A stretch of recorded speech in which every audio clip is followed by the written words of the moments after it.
مولاي صل على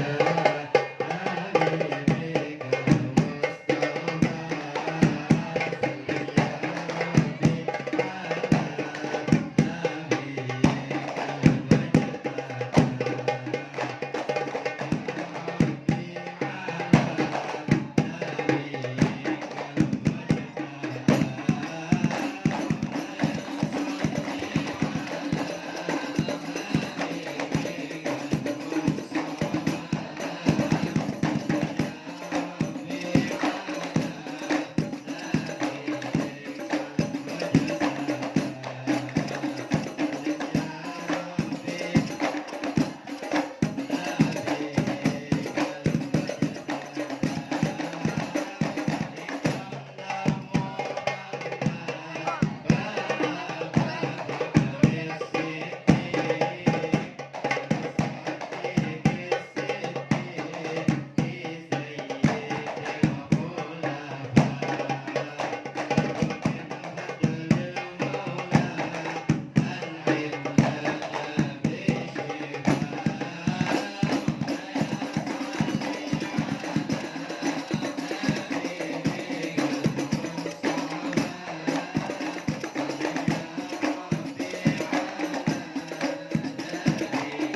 صل وسلم وبارك عليه وعلى آله.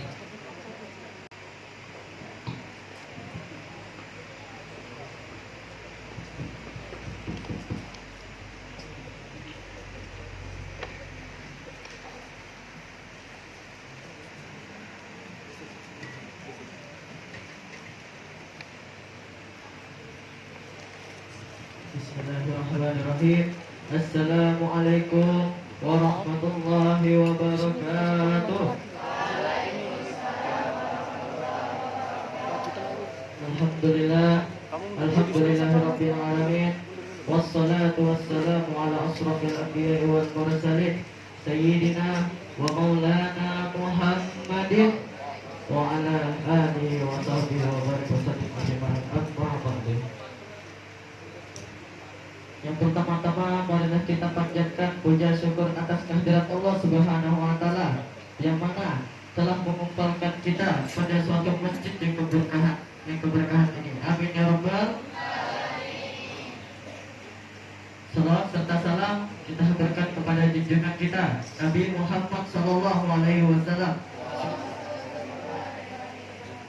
yang mana telah mengeluarkan kita dari zaman jahiliyah menuju zaman Islam ini. Berdirinya saya di sini sebagai pembawa acara dalam acara Santi Aji pada kesempatan kali ini.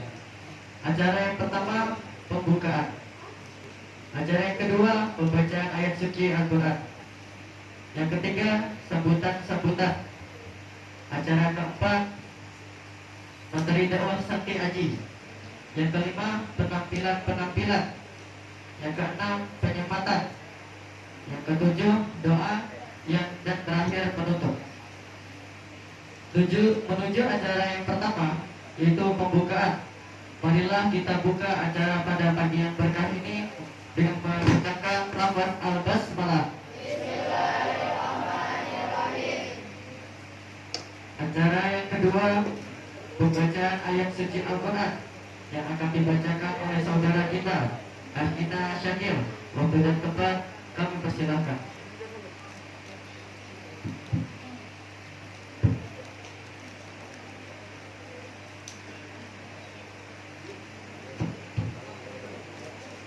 Cik.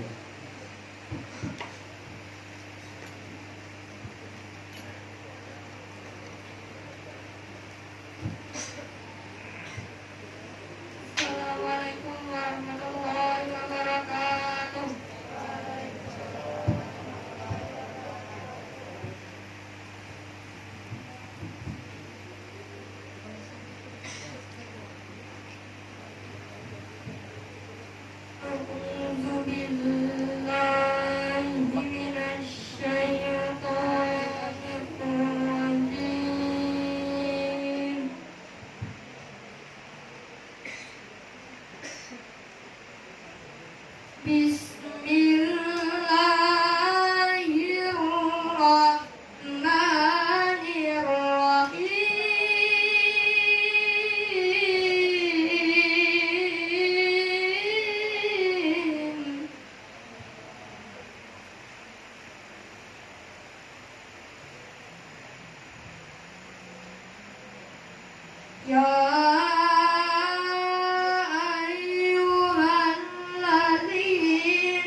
يرفع الله الذين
acara ketiga yaitu sambutan.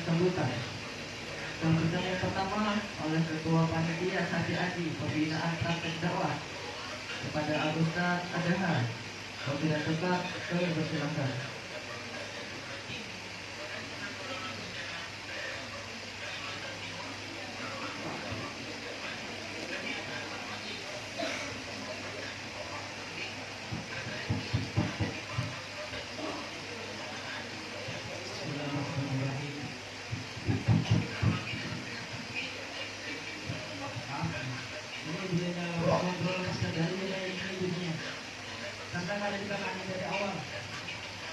Ini sudah ditangani dari awal, ya kayak gini. Akhirnya, cuma kendali apa segala semuanya berantakan. Mohon maaf ya. Assalamualaikum warahmatullahi taala wabarakatuh.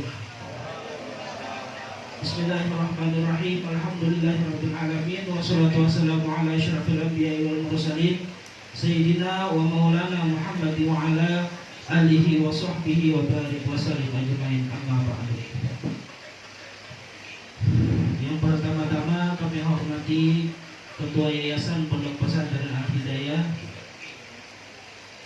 yang kami hormati pimpinan Pondok Pesantren Al-Hidayah, yang kami hormati para kepala sekolah Pondok Pesantren Al-Hidayah, serta para guru-guru panitia yang alhamdulillah sampai detik ini masih kita bahu-membahu, bantu-membantu, yang mana dalam kelancaran acara Santi Aji. Yang pertama-tama kami dari panitia, khususnya anak ketua panitia praktek dakwah sekaligus Santi Aji, memohon ampun dan maaf. Nah, ini mungkin bisa dibilang acara hancur. Ya, mohon maaf. Pertama, malam tadi salon itu ada 2. Ternyata pas di anda kesini hilang 1. Timbul hilang, itu yang kami bingung. Jadi salon ini cuma ada 1 kemarin malam tadi 2. Sekali paginya sisa 1. Nggak tahu, entah dia ke pasar atau kemana, tidak tahu. Tiba-tiba hilang nih, nggak tahu. Salon berantakan, yang di dalam sound sistemnya pun karena ada terpantau, ada akhirnya sejatinya ini sebenarnya tamparan bagi kami semua panitia, tamparan jujur, tamparan rusak karena nggak ada terpantau. Biasanya sound system itu kalau lepas dari tangan ulun ya dah hancur, pasti hancur. Ya buktinya sekarang, mulai dari dulu sampai sekarang. Hari ini kejadian yang jadi ketuanya ulun juga ya.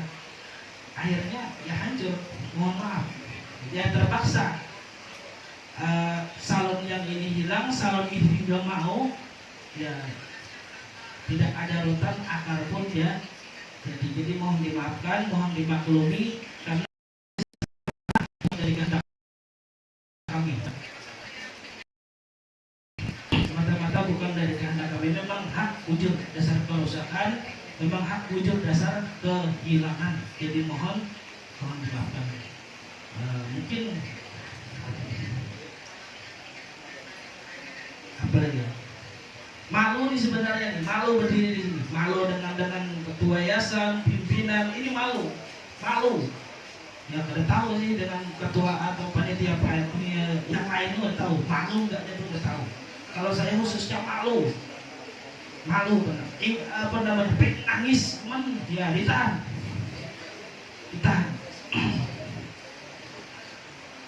Adapun yang selanjutnya, padahal pengen nangis nih, karena acaranya hancur, jujur hancur. Ya sudah, mungkin di situ aja. Soalnya nggak tahan lagi sudah. Hendak membaiki surat nggak ada lagu. Wabillahi taufiq wal hidayah. Wassalamualaikum warahmatullahi wabarakatuh.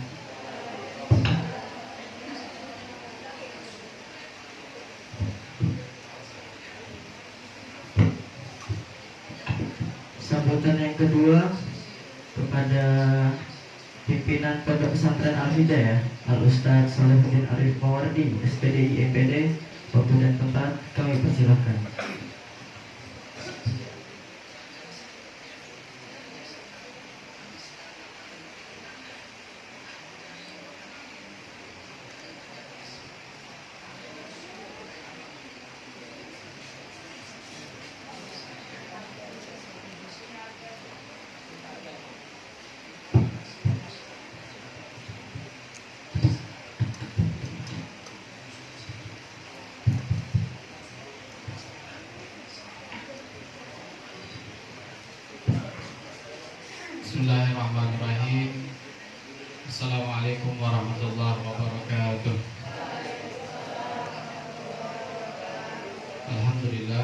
wassalatu wassalamu ala rasulillah. La haula wala quwata illa billah. Wa ba'du, rabbi shrah li sadri wa yassir li amri wahlul 'uqdatam min lisani yafqahu qawli. Yang kami muliakan, yang kami hormati, Ketua Yayasan Pondok Pesantren Al-Hidayah, Umi Hajah Almiati, SPD.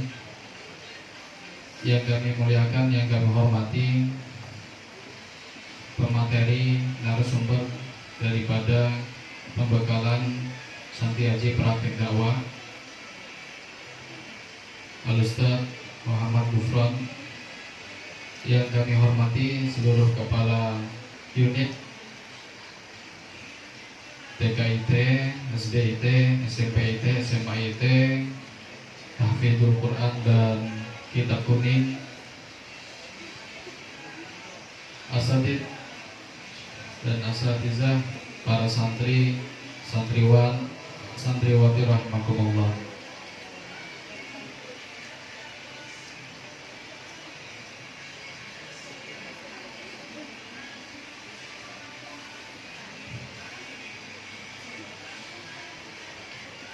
Para santri rahimakumullah, saya sampaikan bahwasanya tidak ada sesuatu yang bisa menyenangkan hati baginda Nabi kecuali menyebarkan ilmu, menyampaikannya dan mengamalkannya.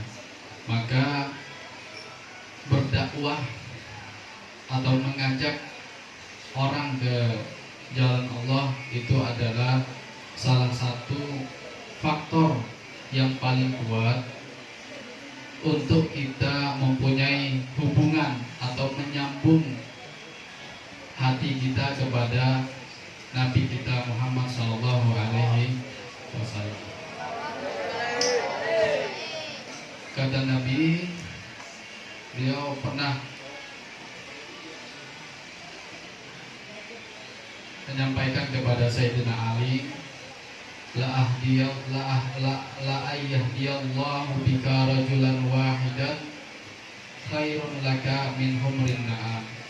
Jika Allah memberikan hidayah kepada seseorang karena itu penyebabnya adalah kamu, maka itu adalah lebih baik daripada unta merah. Maka kami sampaikan kepada para santri bahwasanya apa yang antum setiap melaksanakan dalam kegiatan praktek dakwah itu bukan hanya sekedar menyelesaikan tugas dari pondok, tapi itu adalah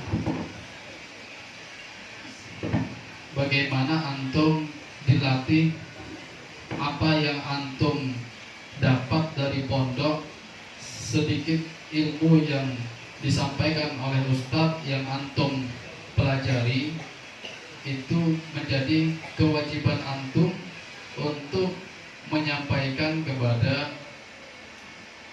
orang-orang di sekitar antum, terlebih di dalam keluarga, orang-orang terdekat antum. Maka di sini harus dibarengi dengan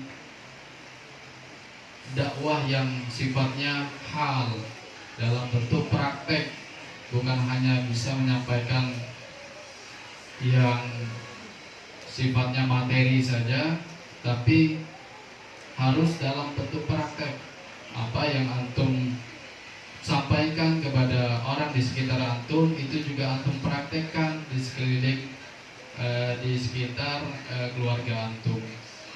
Ingatkan kepada adik-adik kita yang masih belum menggunakan jilbab mungkin, atau masih menggunakan pakaian celana pendek, atau yang belum menutup aurat. Nah, itu tugas kita, bukan malah kita yang menjadi contoh yang tidak baik, sedangkan kita adalah santri yang memang dididik untuk menjadi penyambung daripada lidah baginda Nabi Muhammad Sallallahu Alaihi Wasallam. Maka afdalus sadaqah ayyata'allamul mar'ul muslim ilman. Sedekah yang paling utama itu adalah ketika seorang muslim, antum ini, seorang pelajar yang dia belajar suatu ilmu, summa yu'allimuh, kemudian dia mengajarkannya kepada siapa? Kepada akhahul muslim, kepada saudara sama muslimnya. Jangan hanya sekedar itu berhenti di antum saja, tapi tidak bermanfaat kepada orang di sekitar kita. Man ta'allama wa 'amila wa 'allama yud'a aziman fi malakutis samawat. Barang siapa yang belajar suatu ilmu kemudian dia mengamalkannya dan dia mengajarkannya, maka dia nanti disebut orang yang agung di malakutis samawat. Para santri rahimakumullah, pernah kami sampaikan bahwasanya ada 4 jenis orang. Cek 1, cek 1, treble-nya dinaikkan. Cek 1, treble-nya vokal habis. Cek 1, echo-nya dikurangi. Cek, bassnya dikurangi dikit ya. Cek 1.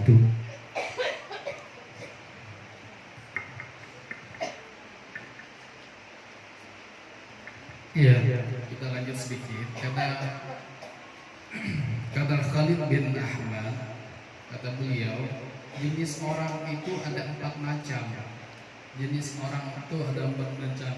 Ada orang yang dia mengetahui dan dia tahu bahwa dia adalah orang yang mengetahui. Ini bisa dikategorikan orang yang alim, orang yang paham dengan agama. Maka kata beliau, ikutilah orang yang mengetahui, dia tahu bahwa dia adalah orang yang mengetahui.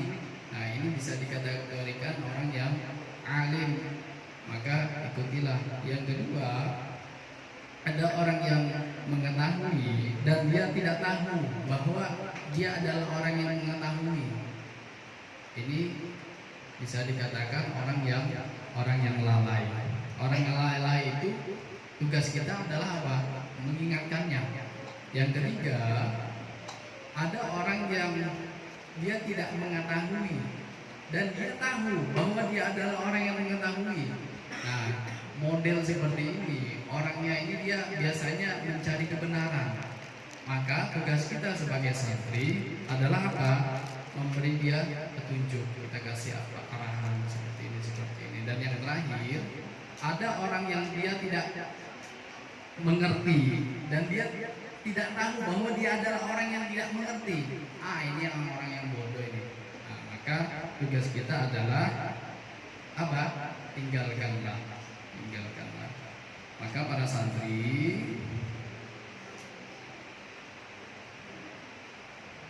ana sampaikan bahwasanya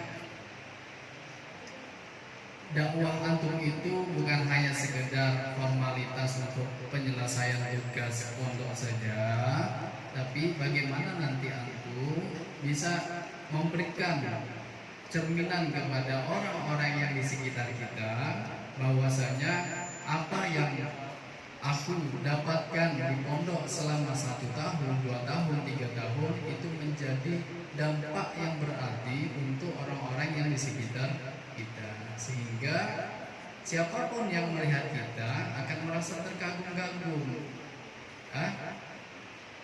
Ayo, coba ini bisa dipraktekkan akhlak-akhlak antum bukan hanya sekedar formalitas saja di pondok pesantren. Kita bisa antum praktekkan di rumah, bagaimana adab antum ketika bangun tidur, minum, makan, itu dipraktekkan. Begitupun kepada orang tua, jangan sampai nanti kehadiran kita di rumah itu orang tua merasa tidak nyaman. Karena apa? Ini paling kerjaannya di rumah, anakku ini tidur, HP, keluyuran. Buktikan selama kita beberapa hari di rumah itu buat orang tua itu merasa senang dengan kehadiran kita, sehingga orang tua apa yang tidak kita minta mungkin tiba-tiba ada. Biasanya gitu. Biasanya kan kalau misalnya awal-awal berapa hari kita mau liburan itu kan orang tua masya Allah itu. Tapi kalau udah melihat kelakuan kita lama sudah di rumah, bikin orang tua nanti orang tua kesal, itu juga orang tua gerdek juga. Jadi jangan sampai nanti keadaan atau kehadiran antum di rumah itu membuat hati orang tua itu merasa tidak nyaman, ya. Bisa ya, bisa dipraktekkan ya. Sholatnya jangan sampai putus, sholat sunnah tahajud duhanya, apalagi sholat rawatibnya 5 waktunya, ya. Oke, ini bisa jangan sampai nanti disuruh-suruh. Bahkan kalau misalnya kita punya adik atau punya kakak yang istilahnya dia sholatnya agak payah, kita ingatkan baik-baik. Orang tua mungkin ibu kita, mungkin yang masih ada belum menggunakan penutup kepala atau apa, dikasih tahu kayak gini kan sudah tahu dalil hadisnya dan yang lainnya. Ini saja kami kira apa yang antum dapatkan selama di pondok itu bisa diamalkan dan dipraktekkan, sehingga kita nanti dipanggil di kerajaan langit itu termasuk daripada orang-orang yang aziman, yud'a aziman fi malakutis samawat. Terakhir kami ingin menyampaikan pesan daripada Sayyid Muhammad bin Alwi Al-Maliki. Ini kami bacakan. Ini beliau Sayyid Muhammad bin Alwi Al-Maliki ini beliau pernah menyampaikan kepada murid-muridnya pada saat pertemuan para alumni, para santri Kiai Haji Sayyid Muhammad bin Alwi Al-Maliki. Beliau menyampaikan bahwasanya kalau misalnya antum menjadi seorang dai itu, yang pertama, perlakukanlah orang-orang yang menentang kalian. Misalnya antum ini seorang dai, nanti seorang daiyah, kalau misalnya ada yang tidak suka sama antum itu wajar. Nah, maka pesan beliau di sini Anda bacakan, perlakukanlah orang-orang yang menentang kalian nanti itu sebagai orang yang sakit. Kayak mana sih orang yang sakit itu? Nah, orang yang sakit itu dia membutuhkan obat. Nah, kita sebagai dokternya, jadi jangan sampai nanti terbawa hati, istilahnya sedikit dianui langsung sakit hati atau apa. Nah, jadi kalau misalnya ada yang benci sama kita, nanti kita sebagai seorang dai itu kita perlakukan mereka itu sebagai orang yang sakit.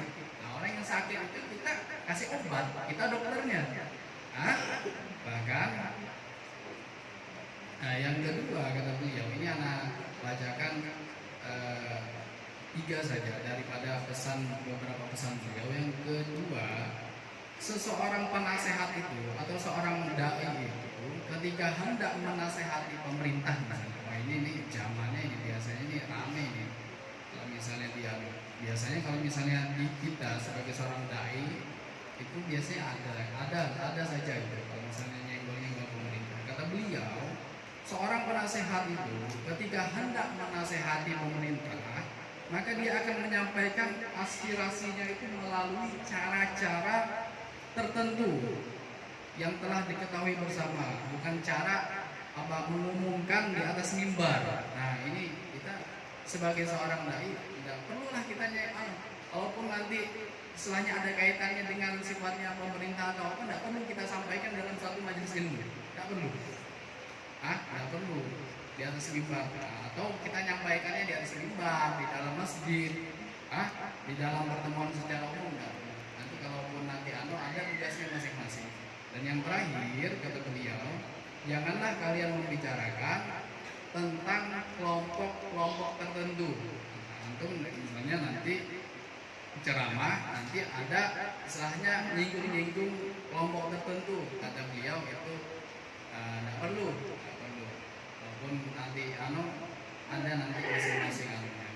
Ini beberapa pesan beliau yang disampaikan kepada murid-murid beliau ketika pertemuan di Jawa Timur tahun 1990. Ya, ini saja kami kira ini menjadi modal penting bagi antum untuk bertugas sebagai seorang dai. Mudah-mudahan betul menjadi orang dai bukan hanya sekedar hanya pintar menyampaikan, tapi tidak pintar memberikan uswah dan contoh yang baik kepada lingkungan di sekitar kita. Ihdinas shiratal mustaqim. Wassalamualaikum warahmatullahi wabarakatuh.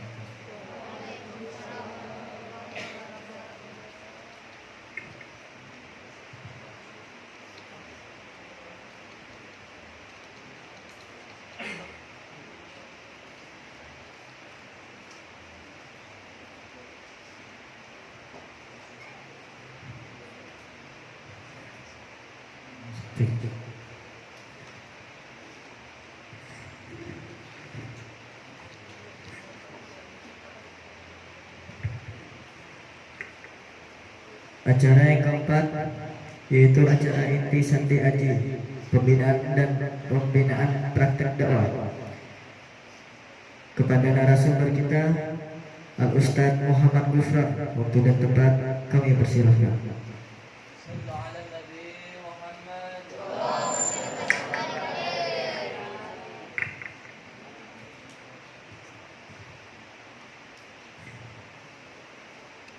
Assalamualaikum warahmatullahi wabarakatuh. Bismillah walhamdulillah wassalatu ala rasulillah Muhammad bin Abdillah wa ala alihi wa sahbihi wa man wala wa la hawla wa la quwwata illa billah. Amma ba'du, rabbi shrah li sadri wa yassir li amri wa hlul 'uqdatam min lisani yafqahu qawli wahdi qalbi wa saddid lisani bi haqqi sayyidina Muhammad sallallahu alaihi wasallam. Amin, Allahumma amin.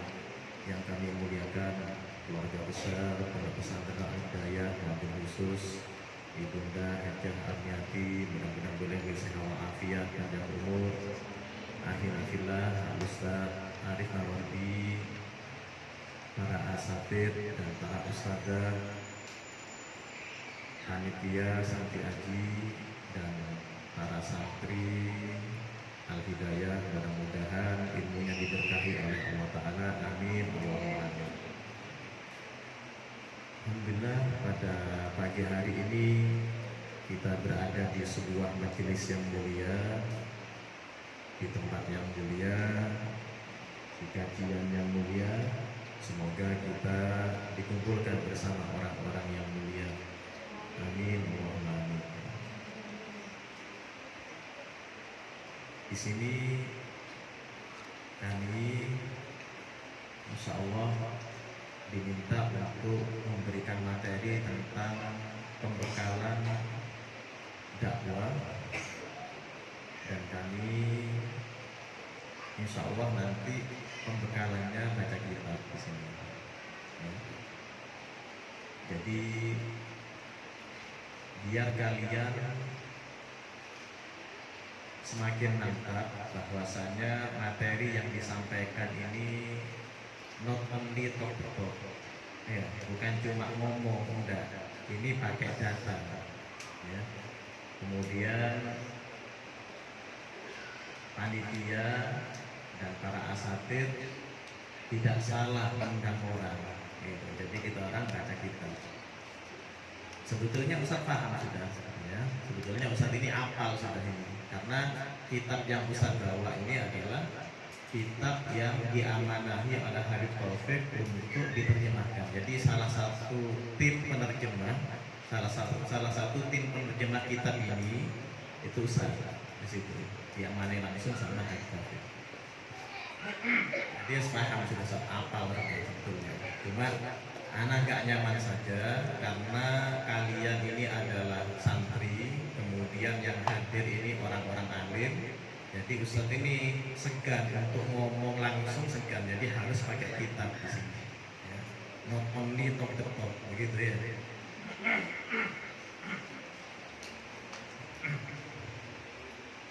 Para santri yang dimuliakan oleh Allah Ta'ala, dakwah yang akan kalian emban ini adalah sesuatu makom, ya, suatu tingkatan yang paling mulia, sebagaimana yang dibawakan oleh guru kita tadi, Ustaz Arif, dikatakan apa? Man ta'allama wa amila wa 'allama yud'a adiman fi malakutis samawat. Orang yang belajar, ya, jadi belajar dulu di sini. Ya, belajar dulu. Sebelum dakwah harus belajar dulu. Man ta'allama, barang siapa yang belajar, wa amila, kemudian diamalkan, wa 'allama, dan diajarkan, berarti didakwahkan. Yud'a adiman fi malakutis samawat, dia terkenal di kerajaan langit sebagai orang agung, dikenal di kerajaan langit, di kerajaan para malaikat sebagai orang agung. Walaupun mungkin di dunia dia tidak dikenal, tapi di kerajaan langit dia terkenal sebagai orang-orang yang agung di sisi mereka. Jadi ini bukan main-main ini. Ya, tugas dakwah ini seperti kata guru kita Ustaz Arif, bukan cuma sekedar ente menyelesaikan tugas sebagai ini tambahan nilai atau bagaimana, tidak.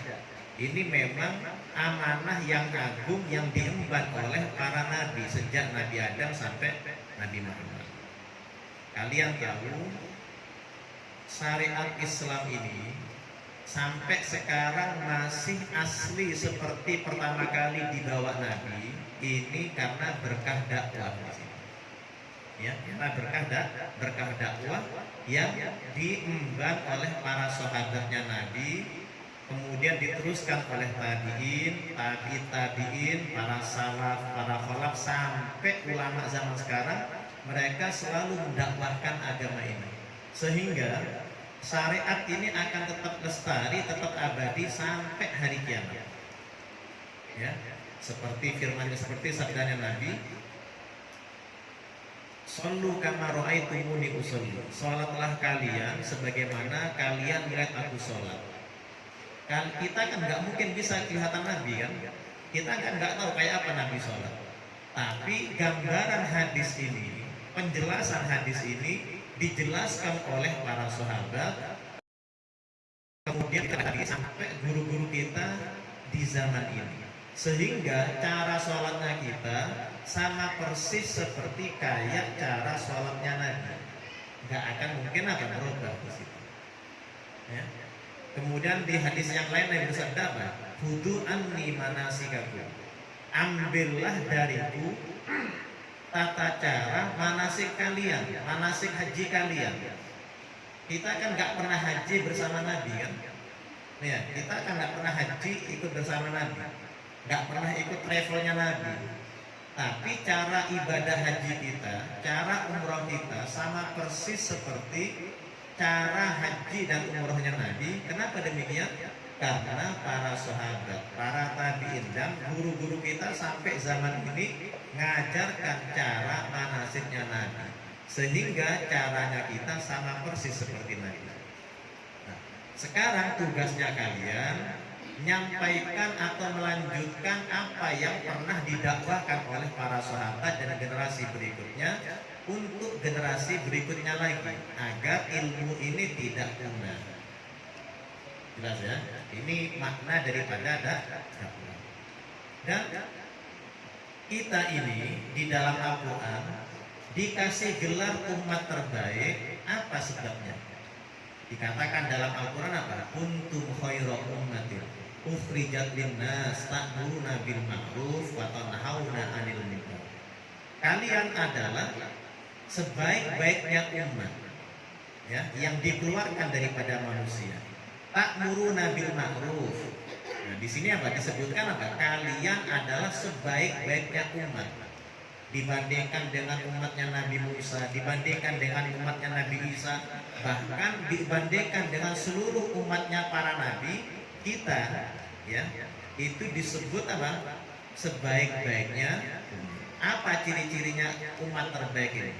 Ta'muruna bil ma'ruf, kalian melakukan amar ma'ruf, wa tanhauna 'anil munkar, dan kalian nahi munkar. Inilah, ya, yang disebut dengan dakwah. Nah, kalau kita ninggalkan ini, maka gelar itu tidak akan mungkin kita sandang. Nggak mungkin orang yang cuma nongkrong di warung, nggak mungkin orang yang cuma main catur begitu ya disebut sebagai kuntum khairu ummah, yang nggak mungkin. Kenapa? Karena mereka tidak menjalankan ini, tidak mengamalkan ciri-ciri daripada khairu ummah tadi itu. Ciri-cirinya khairu ummah adalah mereka mau amar ma'ruf nahi munkar. Dikatakan sama guru kita tadi, ada seorang ulama namanya Imam Khalil bin Ahmad Al-Farahidi. Apa? Imam Khalil bin Ahmad Al-Farahidi. Beliau ini orang Afghanistan. Ya, Al-Farahid itu negeri Afghanistan. Ya. Imam Khalil ini gurunya Imam Sibawi. Imam Khalil ini, Imam Khalil bin Ahmad Al-Farahidi ini adalah gurunya Imam Sibawi. Imam Sibawi yang terkenal laku. Ya. Ini Imam Khalil Al-Farahidi, Imam Khalil bin Ahmad Al-Farahidi punya murid Imam Sibawi. Saking jeniusnya Imam Sibawi ini, sampai seluruh ilmunya Imam Khalil dihabisi sama Imam Sibawi. Diambil sebanyak-banyak sampai nggak ada ilmu lagi yang bisa ditransferkan lagi kepada muridnya yang bernama Imam Sibawi. Sampai Imam Khalil ini, ya, frustasi gara-gara tidak ada ilmu lagi yang bisa disampaikan kepada santrinya. Akhirnya melanglang buana ini Imam Khalil mencari pencerahan lagi, ya, sampai akhirnya beliau menciptakan disiplin ilmu yang bernama ilmu arud. Ilmu arud ini adalah ilmu untuk mempelajari ilmu syair tadi itu. Ada timbangannya, ada istilahnya, nanti ada bahar nanti. Dalam ilmu arud itu ada istilah bahar. Jadi ada bahar rojas, ada bahar tawil, kayak seperti apa namanya yang kalian baca itu natum-natum alfiyah atau apa, itu ada baharnya di situ. Ada bahar rojas, ada bahar tawil. Kalau Anissa bahar itu tidak ada di situ. Iya, di sini tuh ada bahar rojas dan sebagainya. Itu penciptanya adalah Imam Khalil bin Ahmad Al-Farahidi. Termasuk Imam Khalil Al-Farahidi ini adalah ulama yang paling berjasa, yaitu apa? Menciptakan harokat. Fathah, ya, fathah di atas, kasroh di bawah, dhammah kayak wawu, kemudian tanda mati sukun. Itu yang diciptakan adalah Imam Khalil bin Ahmad Al-Farahidi. Paham ya? Nah, jadi kalau Al-Quran asli, kalau tulisan Arab asli itu nggak ada titiknya. Kalau Al-Quran asli itu tidak ada titiknya. Tapi sahabat bisa baca. Hebatnya begitu ya. Ya, tulisan Al-Quran asli itu, tulisan Arab asli itu nggak ada titiknya. Jadi tak sama sa, nun, iya, ba itu nggak ada bedanya. Sin sama sin, sod dengan dot itu nggak ada bedanya. Lalu muncul ulama namanya Abul Aswad Abu Ali. Beliau menciptakan titik. Oh, kalau tak itu titik 2 di atas, kalau iya titik 2 di bawah, kalau nun titik 1 di atas, ba titik 1 di bawah. Itu karya daripada Abul Aswad Ad-Du'ali, sehingga orang-orang Islam dari luar Arab bisa baca Quran, bisa baca tulisan Arab. Ya. Kemudian lambat laun Islam semakin menyebar dan mereka kesulitan baca Quran. Kenapa? Karena nggak ada harokatnya. Nah, inilah Imam Khalil bin Ahmad Al-Farahidi. Ini adalah ulama yang berjasa nulisi itu harokat tadi, sehingga kita bisa baca. Nah, sampai sekarang pun itu masih kesulitan lagi orang baca Quran itu, padahal sudah ada harokatnya. Lalu lahirlah metode-metode seperti kayak Iqra, Amsilati dan sebagainya tadi itu. Ya, Qiraati, ya gitu, bukan Amsilati, salah. Ya. Nah, Imam Khalil bin Ahmad Al-Farahidi, beliau berkata seperti yang dikutip sama Ustaz Arif tadi itu. Ya, jadi saat ini hanya sekedar mengikuti aja di sini karena materinya sudah habis sama beliau. Kata Imam Khalil itu, orang itu ada 4 macam. Yang pertama, rajulun yadri wa yadri annahu yadri fa innahu alimun fattabi'u. Yang pertama, orang itu ada orang yang rajulun yadri, ada orang berilmu. Wa yadri annahu yadri, dan dia ngerti kalau dia punya ilmu, dia sadar kalau punya ilmu. Nah, katanya Imam Khalil, ini adalah ulama, maka ikutilah. Jelas ya? Ini ada orang dia tahu namanya rajulun yadri wa yadri annahu yadri, orang berilmu dan dia tahu kalau dirinya punya ilmu. Ini adalah orang alim, ulama, maka ikutilah dia. Yang kedua, rajulun yadri wala yadri annahu yadri. Ada orang berilmu tapi dia tidak sadar kalau dirinya punya ilmu. Ada orang berilmu tapi dia nggak sadar kalau dia punya ilmu. Padahal fahuwa ghafilun fa'aiqidu. Ini berarti orang lalai harus diingatkan kalau dia itu punya ilmu. Nah, maka inilah saatnya orang berilmu, para asatid tampil untuk megang majelis, ya. Para asatid ini saatnya tampil untuk khutbah, ya, buka majelis atau ngajar. Karena kalau mereka tadi itu punya ilmu, tapi dia nggak sadar kalau punya ilmu, ini harus dibangunkan. Karena di luar sana banyak yang ngisi majelis itu orang nggak berilmu. Akhirnya apa di situ? Ceramahnya ngawur.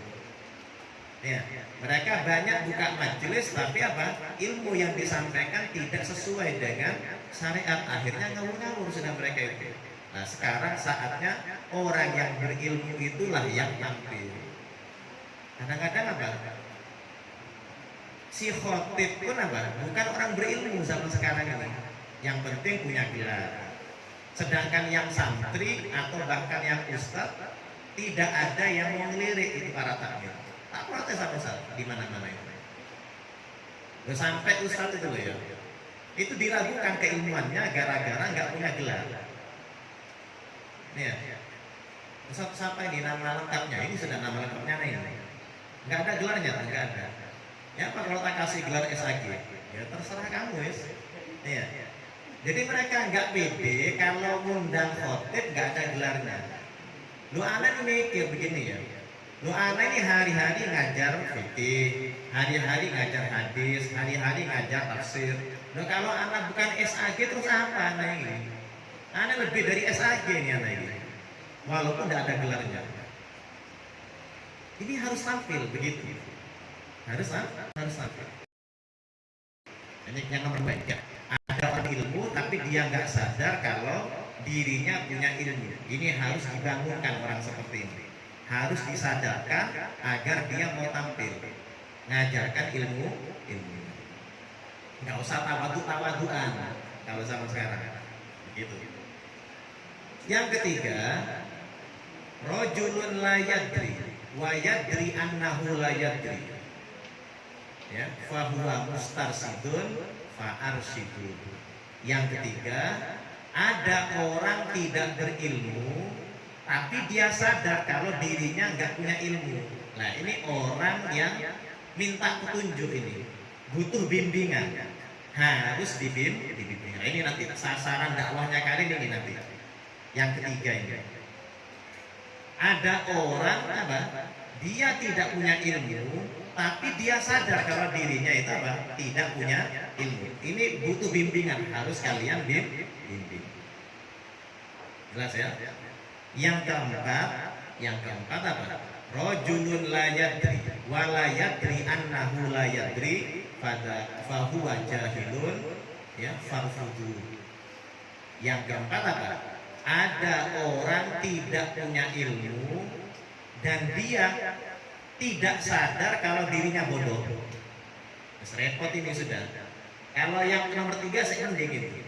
Yang keempat ini sudah bodoh tapi kuminter. Ini bahaya sepertinya keempat. Inti tinggal sudah, nggak usah didebati. Percuma orang seperti ini didebati. Ya. Tak bilangi Ustaz pernah ngisi majelis itu. Sunnahnya sholat Jumat itu pakai baju putih. Nyeletuk dia. Yang penting itu hatinya putih.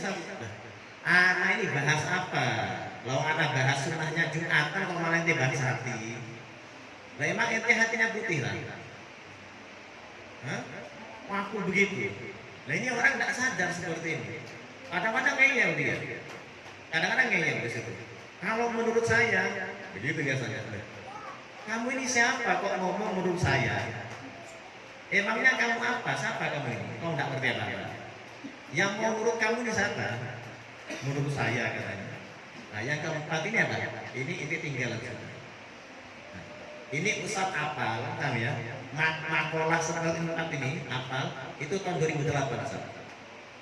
Ya, tahun 2008 Ustaz apal ini, alhamdulillah sampai sekarang apa? Masih ingat. Kenapa Ustaz tahun 2008 apal ini? Karena 2008 Ustaz baru nemu kitab ini. Jadi pinjem punya teman, baca-baca ketemu kalimat tadi itu. Itu Ustaz ingatnya dari 2008. Ya, ngapalkan itu alhamdulillah sampai sekarang masih ada. Jadi Ustaz bawa kitab ini hanya sekedar apa? Untuk memantapkan hati kalian kalau yang disampaikan sama Ustaz ini adalah memang nyata dari kitab di situ. Ya. Kemudian di dalam Al-Quran Allah Ta'ala berfirman apa? Wal takum minkum ummatun yad'una ilal khair wa ya'muruna bil ma'ruf wa yanhauna 'anil munkar. Hendaknya ada sekelompok orang di antara kalian yang mengajak kepada kebaikan, amar ma'ruf dan nahi munkar. Ini katanya ulama, dari ayat ini bisa difahami bahwasanya hukumnya amar ma'ruf nahi munkar, hukumnya berdakwah itu hukumnya fardu kifayah. Apa? Fardu kifayah. Dalam artian apa? Andaikan satu kampung itu ada satu orang yang sudah menjalankan dakwah, sudah ada orang yang amar ma'ruf nahi munkar, maka yang lain tidak wajib lagi untuk amar ma'ruf nahi munkar. Nah, kenapa demikian? Kenapa hukumnya kok fardu kifayah, kok tidak fardu ain? Karena agar apa? Dia tahu, tidak semua orang tahu bahwasanya ini ma'ruf, ini munkar. Jangan-jangan yang ente amar tadi itu bukan ma'ruf. Jangan-jangan yang ente perintahkan, yang ente ajak itu ternyata bukan ma'ruf. Sebaliknya, jangan-jangan yang ente ingkari, yang ente nahi mungkari ternyata bukan kemungkaran. Nah, inilah pentingnya punya ilmu. Maka hukumnya amar ma'ruf nahi munkar adalah fardu kifayah. Hukumnya fardu kifayah, bukan fardu ain, karena tidak semua orang ngerti kalau ini ma'ruf, ini munkar. Contoh begini. Contoh seperti ini. Masalah hukum rokok. Masalah hukum rokok. Ustaz sendiri pribadi itu tidak merokok. Demikian juga guru-gurunya Ustaz itu paling keras masalah rokok. Dalam artian mengharamkan merokok. Paham ya? Tapi di kitab-kitab itu kita tidak bisa menafikan adanya khilaf di antara ulama. Di dalam kitab itu kita nggak bisa menafikan adanya perbedaan pendapat di antara ulama, bahwasanya hukum merokok itu apa? Ada yang mengatakan tidak haram alias makruh lah, paling tidak makruh. Maka kalau di pondok Ustaz mengharamkan merokok bagi santri. Tapi ketika Ustaz terjun di masyarakat, nggak mungkin Ustaz hanya megang satu pendapat. Umpama ada orang merokok lalu satu tegur dinahi mungkari, ya tidak boleh di situ, karena di dalam hukum apa? Tidak boleh nahi mungkar kepada sesuatu yang masih diperselisihkan hukumnya, kecuali kalau sudah pasti ini hukumnya haram, wajib kita ingkari, kayak homer ya, atau judi. Ini kan jelas haramnya, kan nggak ada beda pendapat di antara ulama, maka kita wajib nahi mungkar untuk masalah ini. Tapi untuk sesuatu yang masih diperdebatkan hukumnya, ini nggak boleh kita nahi munkar. Seperti rokok tadi. Jadi misalkan di majelis yang ada orang merokok, dibiarkan aja selesai. Iya. Karena kalau misalkan kita haramkan, ya apa? Ini di masyarakat di situ. Lagian di dalam kitab ada pendapat ulama yang mengatakan ini tidak haram. Walaupun itu perdebatannya panjang di situ. Terus masalah apa lagi di situ? Masalah cadar. Masalah cadar. Orang pakai cadar silahkan, itu bagus. Itu bagus. Yang nggak pakai cadar, ya jangan menghina yang pakai cadar. Begitu. Jelas ya? Nah, kenapa? Karena itu hilaf di antara ulama. Itu hilaf di antara ulama. Dalam mazhab kita saja, dalam mazhab kita Imam Syafi'i saja, ya. Dalam mazhab Imam Syafi'i saja, di dalam kitab Bajuri dikatakan apa? Bahwasanya auratnya perempuan di luar sholat atau di luar sholat itu sama. Ya, yang boleh dibuka hanya wajah dan telapak tangan. Walaupun ada ulama yang mengatakan wajib menutup seluruh tubuh. Tapi ini kan ada hilaf di sini, maka nggak boleh kita semena-mena dalam hukum. Wajib cadaran atau sebaliknya, misalnya begitu ya, melarang cadaran. Itu tidak boleh seperti itu. Karena apa? Hukumnya masih diperselisihkan. Maka kembali ke tadi bahwasanya hukum amar ma'ruf nahi munkar dan dakwah itu hukumnya fardu kifayah, bukan fardu ain. Kenapa? Karena tidak semua orang ngerti kalau ini ma'ruf, kalau ini munkar. Jangan-jangan nanti yang dikira ma'ruf itu ternyata munkar. Demikian juga jangan-jangan yang munkar itu malah adalah ma'ruf. Begitu ya.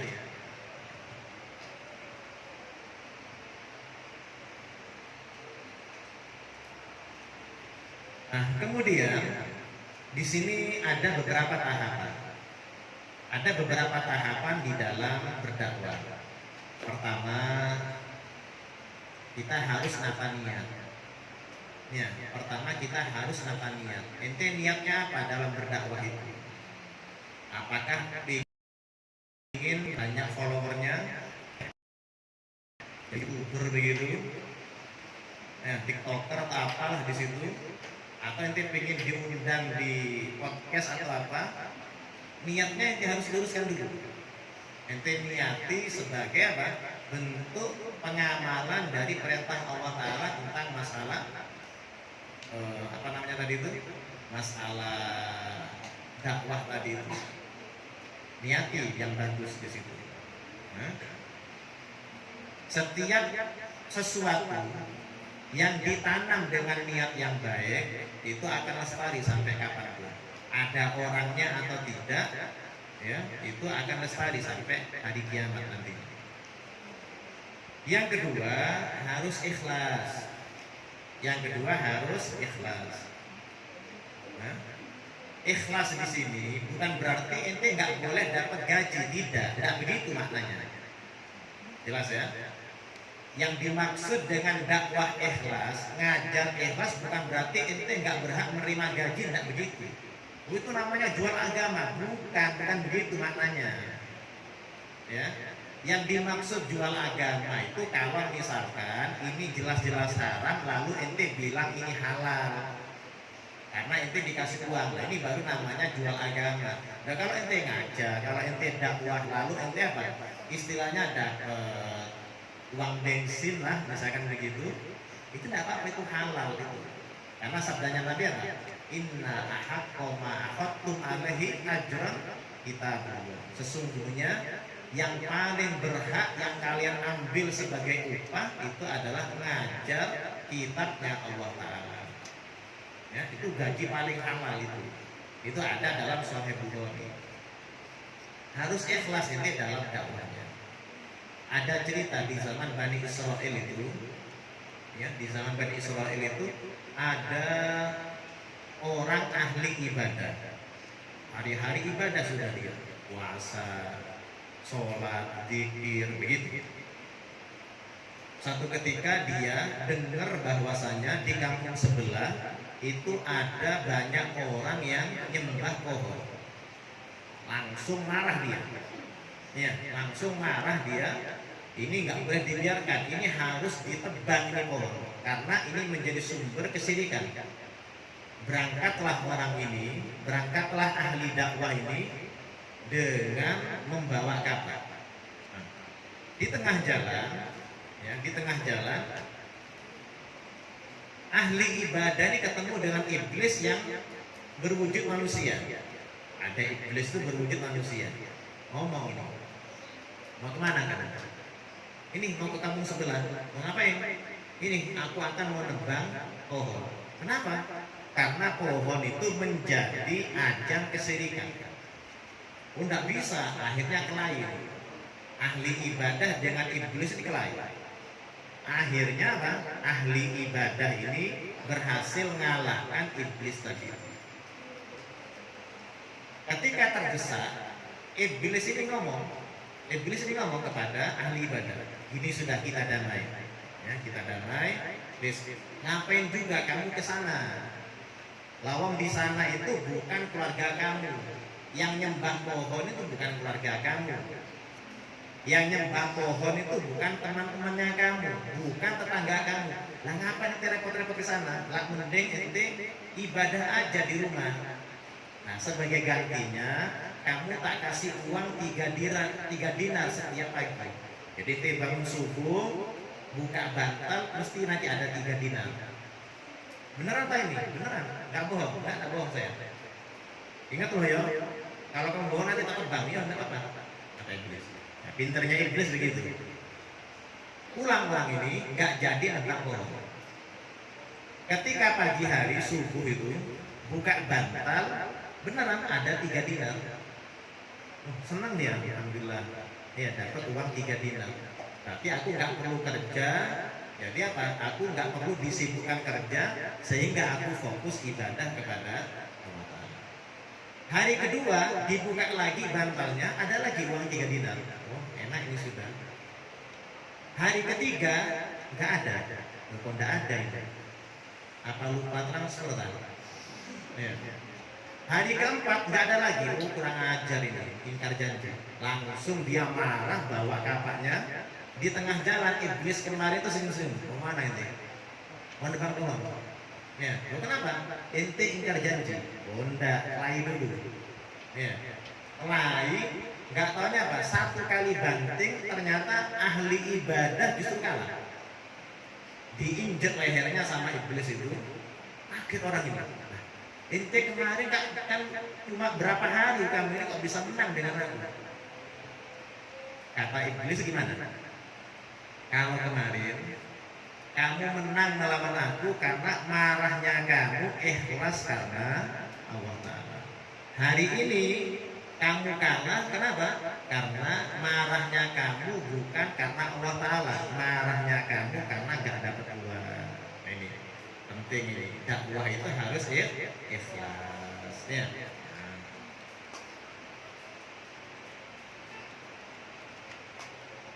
Sekedar informasi, Ustadz itu walaupun setiap malam itu majelis, itu banyak gratisnya itu. Tidak tahu itu ya. Tapi ya Ustadz ngajar ya di situ. Ya.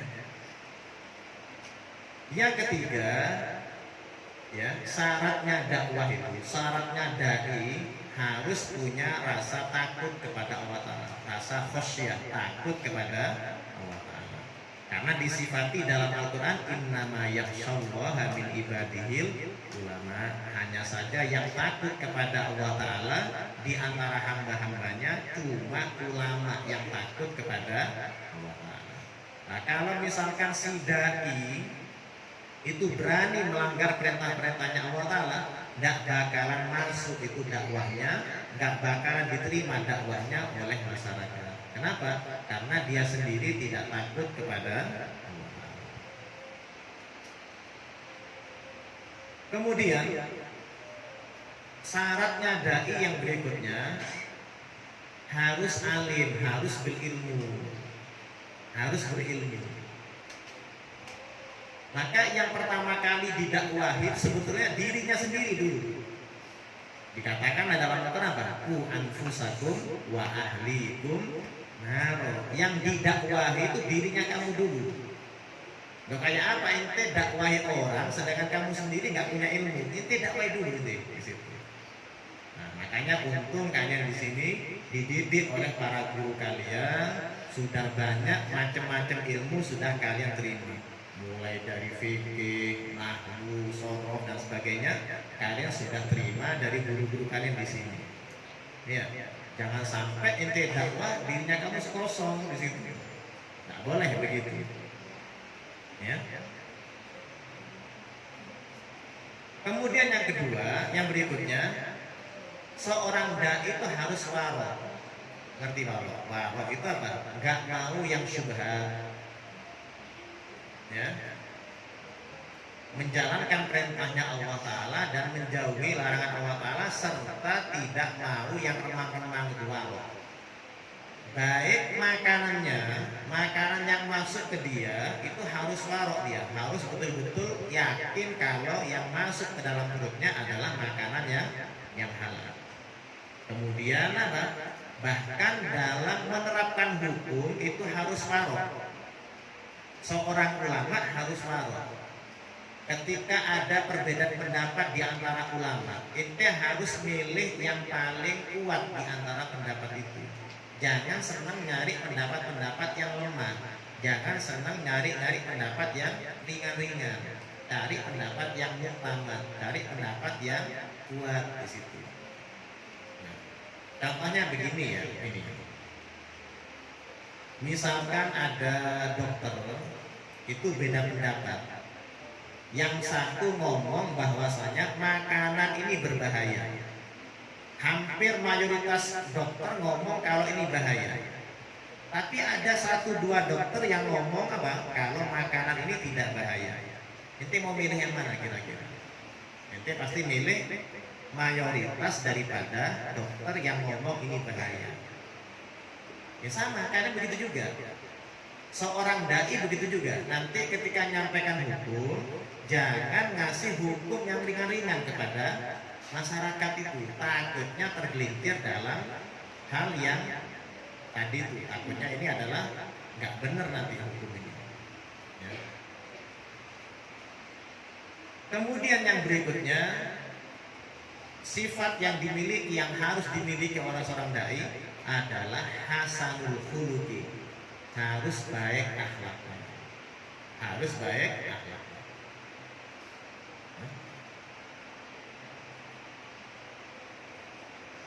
Habib Munzir itu, ya Habib Munzir itu terkenal dengan akhlaknya yang baik. Ada seorang kiai begitu, itu selalu nyaci maki beliau. Entah di khutbah, entah di majelis, entah dimanapun selalu nyaci maki beliau. Bahkan pas waktu Jumatan, ya, pas waktu Jumatan sama di situ nyaci maki beliau. Dia tidak berubah di situ. Nah, selesai sholat, ya, selesai sholat, Habib Munzir itu datangi beliau, ya, nyium tangannya, nyium kepada orang yang nyaci maki kepada beliau, padahal ini hari-hari nyaci maki. Dan kiai ini tidak tahu kalau yang nyium tangannya itu adalah Habib Munzir. Pergi sudah. Setelah Habib Munzir pergi, kiai ini kayak ngerasa ini siapa ini? Tanya kepada orang, ini Munzir. Nangis orang ini, kiai ini nangis. Akhirnya beliau apa? Ngakui kalau dirinya salah. Jadi seperti ini cara akhlaknya orang-orang yang mau berdakwah di jalannya Allah Ta'ala. Ente harus siap nantinya seperti ini. Ente harus siap menerima perlakuan buruk daripada orang yang ente dakwahi tadi. Seperti kata guru kita tadi, kata Ustaz tadi. Orang yang didakwa itu kayak orang sakit itu. Kadang-kadang apa? Sering ngomel kepada dokternya itu. Iya, disuruh jangan makan pedas, tetap di situ. Kan uangnya anak ini, begitu. Tidak boleh makan pedas, tidak boleh makan minum es krom ini. Tetap ngeyel di situ. Itu seperti itulah. Nanti gambarannya kalian dalam berdakwah seperti itu. Maka butuh akhlak yang baik,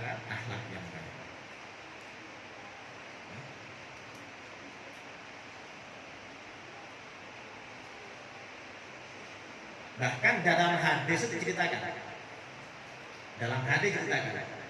Ada orang datang kepada Nabi, ya, dia mau Islam tapi dengan syarat.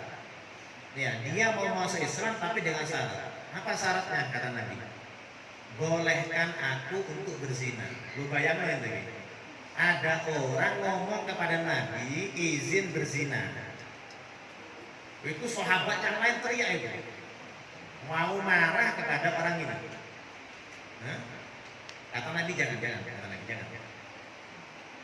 Lalu Nabi bagaimana di situ?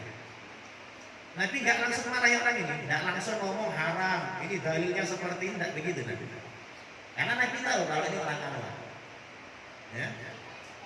Lalu Nabi ngomong begini, umpama ini terjadi sama ibu kamu bagaimana? Waktu bunuh orang itu yang menzinai ibu. Paham ya? Umpama ini terjadi kepada ponakan kamu bagaimana? Aku akan marah. Umpama ini terjadi sama saudari kamu bagaimana? Umpama ini terjadi sama putri kamu bagaimana? Sama istri kamu bagaimana? Diam orang. Nah, tentu kamu gak akan menerima umpama keluarga kamu dizinai. Ya sama. Sebagaimana kamu gak terima kalau keluarga perempuan kamu dizinai, mereka pun sama, gak akan mau untuk keluarganya dizinai sama orang lain. Akhirnya dia diam. Kemudian Nabi doakan orang ini sambil pegang dadanya. Iya, sambil pegang dadanya, ya Allah, Allahumma tahhir qalbah waghfir dzamba wa hassin farja. Kata Nabi, ya Allah, sucikan hatinya orang ini sehingga tidak ada lintasan-lintasan hati yang maksiat seperti itu. Waghfir dzamba, ampuni dosanya dan lindungi kemaluannya agar tidak melakukan perzinahan. Sejak itu tidak ada maksiat yang paling dibenci oleh dia melainkan perbuatan zina. Nah, ini caranya dakwah dengan husnul khuluq, akhlak yang baik. Termasuk ada lagi cerita, mungkin kalian sebagian tahu di situ. Pernah ada orang Badui. Orang Badui ini orang tak punya tata krama, orang kuno, orang dusun. Ya, datang ke Masjid Nabawi, kencing di situ. Kencing di masjid, di dalam masjid itu. Itu sahabat ngamuk-ngamuk, tapi Nabi diam. Dia kan kira-kira. Sampai selesai tetesan terakhir, baru Nabi ngomong, nggak boleh lagi ya. Ya, masjid ini tempat suci, nggak boleh ente kencingi. Kenapa Nabi nggak langsung marahi di situ? Lah kalau misalkan pas lagi tengah-tengah kencing disuruh keluar, akhirnya membahayakan kesehatannya. Terhenti kencingnya. Terus yang kedua, ini nanti kencingnya tambah nyebar kemana-mana. Itu bayang loh, pas lagi keluar kencing diseret, akhirnya kencingnya kemana-mana. Lalu Nabi apa? Wis cuma nyuruh sahabat cuma itu, ente siram itu bekasnya kencing sampai suci kata Nabi. Lalu kata orang Badui ini bagaimana? Ya Allah, rahmatilah Muhammad, tapi jangan kau rahmati sahabat-sahabatnya. Nah begitu. Ini namanya akhlak yang baik, akhlak yang baik. Jadi nanti ini perlu kalau kalian dalam berdakwah menggunakan akhlak yang baik, akhlak yang baik. Nanti umpama dakwah di satu kampung, izin dulu lah sama tokoh masyarakat di situ, sama ulama di situ, permisi dulu. Ya, bagaimanapun juga kamu di mata mereka anak-anak masih. Ini kok nggak ada sopan santunnya, nyelonong aja di sini, sopan santun dikit. Minta izin, minta arahan, minta nasihat dulu kepada mereka, dihargai mereka. Ya, termasuk ustadz itu ya. Kalau pas ngimami begitu ya, pas ngimami yang Jumat itu nanti doanya Ustaz serahkan kepada yang tua di belakang Ustaz itu. Dihargailah orang itu.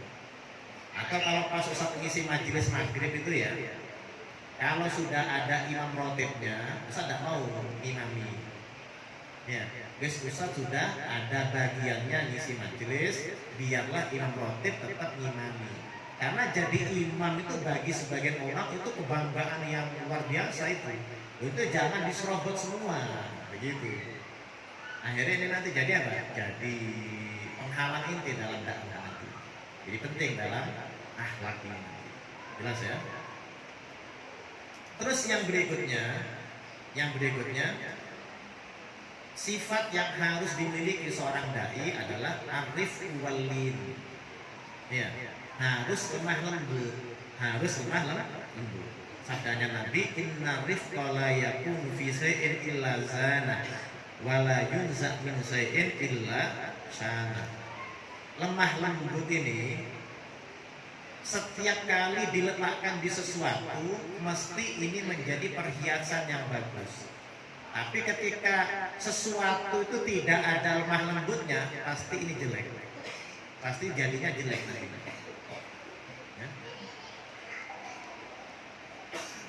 Dulu ada seorang kiai di daerah Jawa, ya, namanya Kiai Ali Yahya, orang Lasem Jawa Tengah. Beliau mau undangan ngisi majelis di daerah Pati, ya sana sekitar Jawa Tengah juga.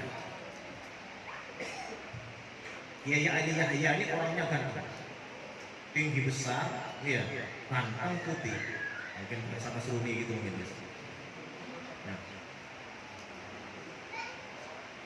Naik mobil, ya, biasa sudah ulama atau ustadz itu ya kalau pergi undangan itu kadang-kadang kopiahnya dilepas di dalam mobil itu. Kalau nggak ada kalau cuma di dalam mobil dilepas kadang-kadang kopiahnya itu. Pas nyampe di lampu merah, ya, kan beliau nggak pakai kopiah. Orangnya ganteng, kayak bule begitu. Pas buka kaca di lampu merah, ketemu sama perempuan nakal.